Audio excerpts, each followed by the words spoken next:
Welcome back to my channel. I'm Wilby TV. Nagba-vlogs nga po ako ng iba't ibang uri ng halamang gamot. Nagtuturo din po ako ng tutorial tungkol sa iba't ibang uri ng natural na gamot. Ganon din po sa bawal inumin, bawal kainin at mga habit natin sa araw-araw na hindi natin alam, lalong lumilibat yung sakit natin. Kung bago lang po kayo dito sa channel ko, huwag niyong kalimutan mag-subscribe, mag-likes, i-share na rin po ninyo sa friends and family at iba pang kamag-anakan ninyo kung gusto po ninyong ginagawa kong pag-vlogs tungkol sa iba't ibang natural na halamang gamot. Yan. Bali sa araw po nito, alam po ninyong makahiya o mimosa pudica, scientific name niya. Laganap po ito sa buong Pilipinas. Hindi po ito tinatanim. Kusa po itong tumutubo sa mga lipos ng bahay natin kung tayo nasa probinsya. Kung tayo nasa Maynila, pwedeng makakita kayo sa tabi ng mga kalsada, sa tabi ng bahay natin na may bakanting lote, makikita ninyo ang makahiya o unscientific, mimosa pudica. Yan. Alam po ninyo kung saan ginagamot ang makahiya o mimosa pudica? Ginagamot po ito sa UTI. Alam niyo UTI?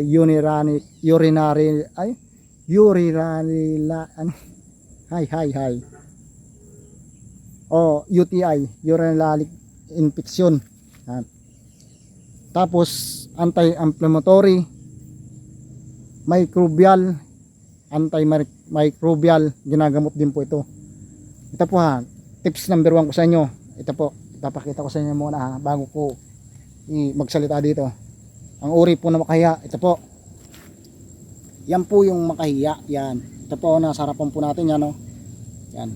Kaya tinawag siyang makahiya, pag ginanon mo siya, pipindutin mo. Oh, ba? Oh, di ba nahiya siya? Makahiya. Yan. Yan po yung dahon niya, matinik.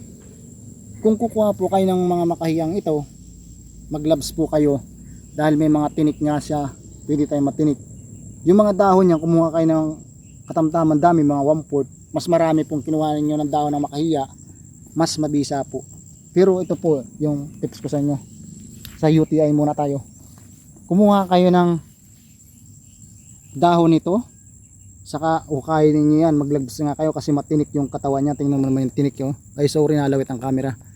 Bakit lumalawit yung camera natin? Baka gustong umuwi na tayo sa puntang Manila. Yan, linaw dito sa province. Masarap mamuhay dito kasi oh. Yan, kukuha lang po kayong dahon yan, saka hukayin ninyo yung ugat, isama ninyo diyan sa pagpakulo. Hugasan ninyo mabuti kasi may mga alikabok yan. Kahit nasa province, may mga iba't ibang dumapo na insekto dyan. Tapos yung hukayin ninyo yung kanya niya, yung ugat, isama ninyo sa paglaga. Kung may UTI kayo, mabisa po yung gamot sa UTI, lalo na pag nilahukan ninyo ng banaba tree, lalo pang bibisa. Pero kahit wala pong banaba tree, mabisa din sa pampagaling sa UTI kapag nilaga nga ninyo yung dahon saka yung ugat niya. Mas marami, mas mabisa po yung kanya epekto. Then kung kayo po ay mayroong anti-inflammatory, halimbawa namamaga yung tuhod ninyo, namamaga yung braso ninyo, kumuha po kayo ng dahon ng makahiya, tapos mga 1/4 bayuhin ninyo, initin ninyo, tapos bayuhin ninyo para medyo madurog yung dahon niya. Kung saan parte ng meron kayo na ano tawag dito, pamamaga, ilagay po ninyo yung dahon niya, mabisa po yan talaga sa anti-inflammatory. Tips number 3, kung yung pong babae ay mayroong rigla o menstruation, halimbawa pag may menstruation, di ba sumasakit yung ganito niya, sikmura, ito yung puson. Kumuha nga po kayo ng dahon nito, mga 1/4, initin nyo, bayuhin niyo. Pagkabayo, siyempre madudurog yan, mas maganda kasi lumalabas yung katas niya. Itapal niyo